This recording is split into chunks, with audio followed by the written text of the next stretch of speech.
Caring for an aging parent can be hard. Sunlight Support Age in Place Solutions is here for you. Whether you need round-the-clock care or just a few hours a week, Sunlight Support offers affordable in-home care and companionship to help you or your loved ones age in their own home. Call 402-421-1119 or visit sunlightsupport.com to learn more. Sunlight Support Age in Place Solutions, shining light on what matters most. Thanks again for joining us today with Scott and Brian with the Weave Generation channel. And today we wanted to talk a little bit about nutritional needs as we age. And Scott, if you could start talking a little bit about when our bodies change as we get a little bit older, what different nutritional needs and how these different, obviously these needs are different from teenagers, children, middle age, and then the elderly. What do we see typically happens with our body? Well, usually, there's studies done here, and you start to see the changes around 40 and 50, and then it changes again at 60. It's kind of, it continually changes, and your metabolism is one of them. That changes, and you have to kind of adjust to that and know what that means. You can't keep eating those hamburgers at McDonald's all the time. Mm-hmm. You need to at least add in some fruit and vegetables, maybe. Your digestive system can't take all of that junk food in and metabolize that right anymore, so you have to be cognizant of that and try to adjust to that. They always say 50% fruits and vegetables. Well, maybe even a little more than that would be fine, but your appetite definitely changes. You should be cognizant of that too, because if you're thinking you're going to go in and get a huge plate of turkey and gravy and mashed potatoes and all that, during the holiday, you might think twice about that, because if you're feeling that, don't eat it. Mm-hmm. Just don't eat it. Eat small portions. Bone up on fruits and vegetables, because that'll help you replenish your metabolism. So when I see the commercial that the McRib is back, as we age, we shouldn't run down there and get it? Well, you could once a week or something like that, but I wouldn't do it every day. In a bag of fries. That's something you don't want to do. There's a lot of people that do it. It's very convenient. There's a lot of bad things that would come of that. But your emotional state is key here too, because all of these play into that. Your metabolism, digestive, and your appetite. And if you're not cognizant of those, your emotions will change on that. Fluid intake is the big one. Make sure you're drinking your 8 glasses of water still, because your metabolism is probably starving for that. As you get older, your body changes, but you still need to have your fluid intake. And it changes your emotions. We've seen it time and time again, that even my own self, during the day, if I'm working and I'm feeling kind of drug out and tired and that, I go over to the sink and fill up a glass of water and drink it, and before you know it, I'm back into the game again. Don't grab that candy bar that looks pretty appetizing. That'll get you there for a while, but it isn't going to maintain you there. The FDA has guidelines. Suggested guidelines, like half your plate be fruits and vegetables. I wouldn't suggest trying to bite off any of that. If you haven't been eating any fruits and vegetables, try just a little. Find something you like. That's the key too. If you find, I never liked asparagus, and I all of a sudden have this craving for asparagus all the time, and it can be mixed into different things. You don't have to just eat asparagus. You put a little butter on it, and it tastes wonderful.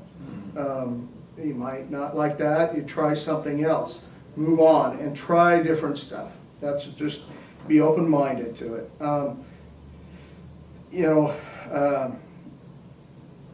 your whole grains, at least half your whole grains, make at least half your whole grains.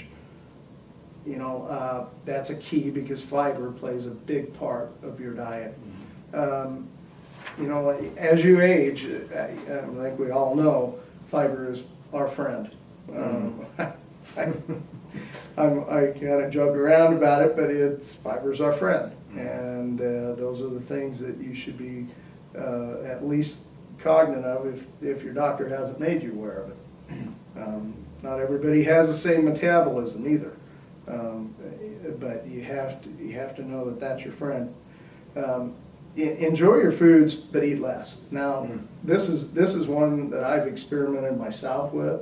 You know, I'm in my 50s, and my everything's changed, and I can see that I'm eating healthier, but I don't really go in and eat those huge plates. You know, family gets together. I see brother-in-law's eating 2 hamburgers and double, you know, double portions. I don't even go back for the seconds anymore. I get enough to satisfy me in that, and just call it quits.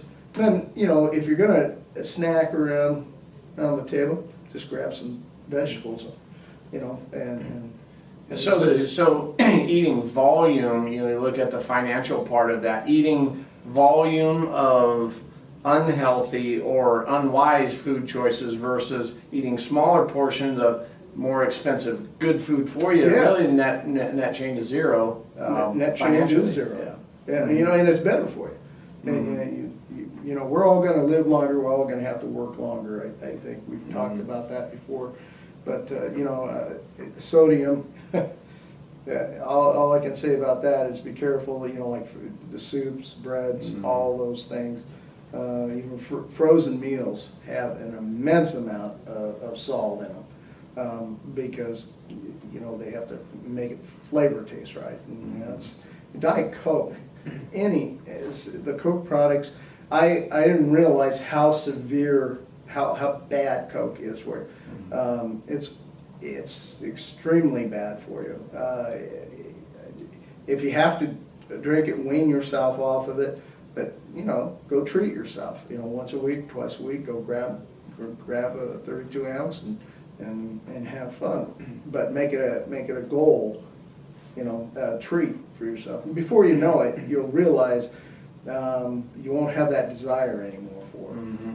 You know, when I was younger, I worked at a at a golf course, and in the winter, there's a set of golf clubs that are copper plated or copper heads on them. And one of the things that we would do to store them for the winter is to get ready to store them for the winter is we would actually fill up a bucket with pop, with Coke, and put them in there. And that's cleaning those copper-headed golf clubs.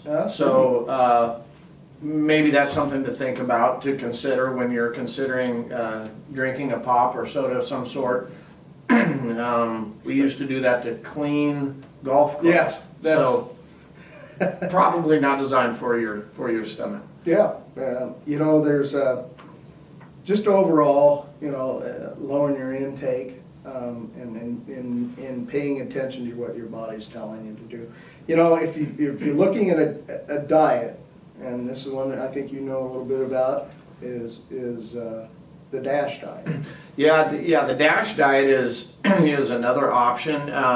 It's really designed to help reduce blood pressure and emphasizes foods that are really heart healthy.